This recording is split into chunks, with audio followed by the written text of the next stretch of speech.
আর এই যে জামাই বাবা, পুটলি খান একটু ভেতরে নিয়ে এসো দেখি।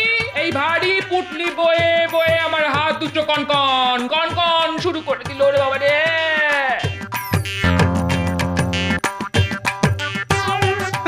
জামাই ষষ্ঠী না ছাতার মাথা, আমার পেছনে লাগার জন্য বুড়ি এতটা মাইল পথ ঠেঙিয়ে এসেছে।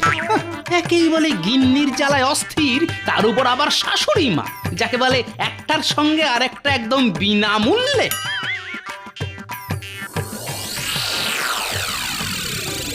মহারাজ, আজ কিন্তু আমাকে একটু তাড়াতাড়ি ছুটি দিতে হবে। কেন কেন কেন? আজ বুঝি তোমার জন্মদিন? আগে না মহারাজ, আজ যে জামাই ষষ্ঠী, বউকে নিয়ে শ্বশুর বাড়ি যেতে হবে যে। আমার বানানো কয়েকটা ওই পাচকগুলি সঙ্গে করে নিয়ে যান মন্ত্রী মশাই, খাওয়া দাওয়ার পরে কাজে লাগতে পারে। তার আর